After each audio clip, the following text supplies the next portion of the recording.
માતાજી નંબર 60 શ્રી આચાર્યજી મહાપ્રભુજીના સેવક એક ક્ષત્રાણી નિત્ય લીલામાં નવનંદના સૌથી મોટા ઉપનંદના બહુ સુનંદા તેમનું પ્રાગટ્ય છે અને શ્રી આચાર્યજી દ્વારા શરણે આવ્યા છે. આપે શ્રી ઠાકોરજીને પંચામૃત સ્નાન કરાવી શ્રી નવનીત પ્રિયજી નામ ધરી ક્ષત્રાણીના માથે પધરાવ્યા અને આપ કહે છે મન લગાઈ કે સેવા કરીઓ. મન પરોવાનું શ્રી આચાર્યજી આજ્ઞા કરી રહ્યા છે અને તે ઘરે સિંહનંદમાં આવીને સેવા કરવા લાગ્યા. ચોથા દિવસથી ક્ષત્રાણીની પ્રીતિ જોઈને શ્રી ઠાકુરજી સાનુભાવતા જણાવવા લાગ્યા. પ્રીતમ પ્રીત હી તે પૈયે. ચોથા દિવસથી સાનુભાવતા છે. તે અકિંચન હતા. સેવાથી પહોંચી સૂતર કાંતતા અને નિર્વાહ કરતા. દ્વાર પર જ્યારે કાછીની તરકારી ફલ મેવા વેચવા આવે ત્યારે શ્રી ઠાકોરજી કહે અરીમાં તરકારી વાળી આવી હે તું લે. અને ક્ષત્રાણી જ્યારે આવે ત્યારે એક પૈસામાંથી अलग अलग ले. ઠાકોરજી પુકારે અરીમાં મેવા ફલ બિકાન આए હે.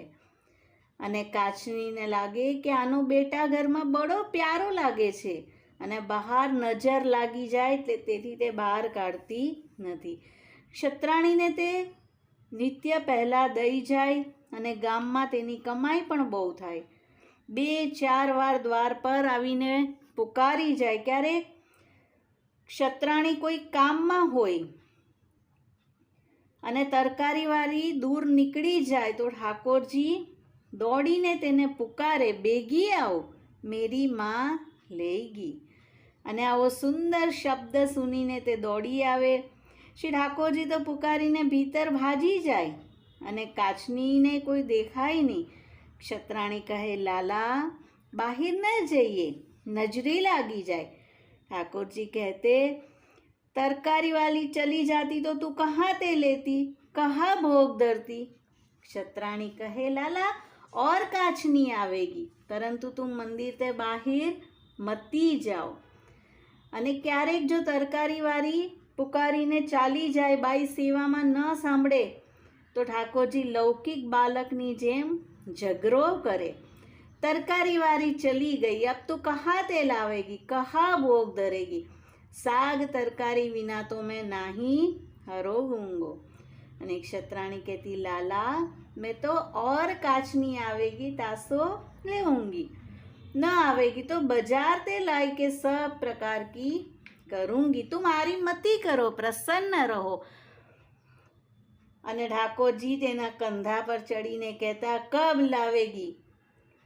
તો એટલી બધી કૃપા પ્રભુ કરી રહ્યા છે. અને જે દિવસે બાલભોગની સામગ્રી કરવાના પૈસા ન હોય ત્યારે રોટી ચૂપરીને ઢાંકી રાખે. ઠાકોરજી પ્રહર રાત્રિ ગયે જાગીને કહે માં મોકો ભૂખ લગી હૈ. ને બાઈ કહેતી લાલજી આજ તો કચ્છું પકવાન નહીં રોટી હૈ. ઠાકોરજી કહે મોકો તુતઈ કરી દે. અને બાઈ रोटी में घी सगरे लगाई बुरा भुरकाई 700 बटीके श्री ठाकुर जी के हाथ में देती. ठाकुर जी बालक की नाई आरोगते जल बीरी आरोगी पोढ़ते.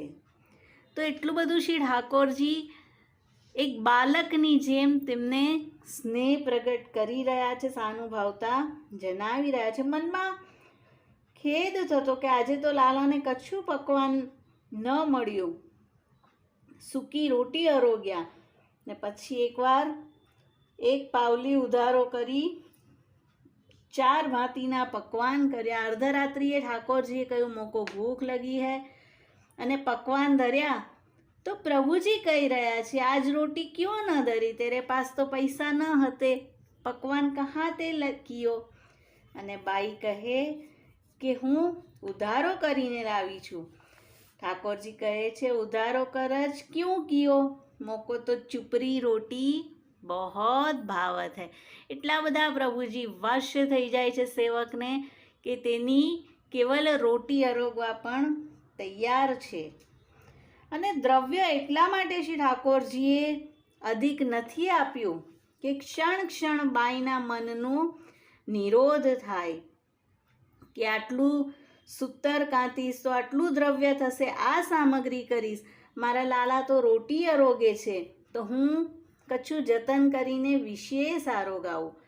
તો આ રીતે સતત ચિત્ત પરોવાય તો અનવસરમાં પણ તે બાઈની સેવા ચાલુ છે અને શ્રી ઠાકોરજી સતત બાલકની નાઈ તેને અનુભવ કરાવતા અને આપનો પણ પ્રભુમાં પુત્ર ભાવ દ્રઢ હતો. તો આટલી બધી કૃપા શ્રી પ્રભુજી કરી રહ્યા છે કારણ કે આ પ્રભુજી શ્રી વલ્લભના પધરાવેલા છે અને આ જ શ્રી ઠાકોરજી શ્રી વલ્લભ શ્રી વિઠ્ઠલે મહત કૃપા કરી આપણા માથે પણ પધરાવી આપ્યા છે અને આપ તો તત્પર છે સાનુભાવતા જણાવવા. તો આપણે પણ આપણું ચિત્ત પ્રભુમાં પરવીએ અને આવા સાનુભાવોને આપણે પણ માણીએ. શ્રી વલ્લભાધીશ કી જય.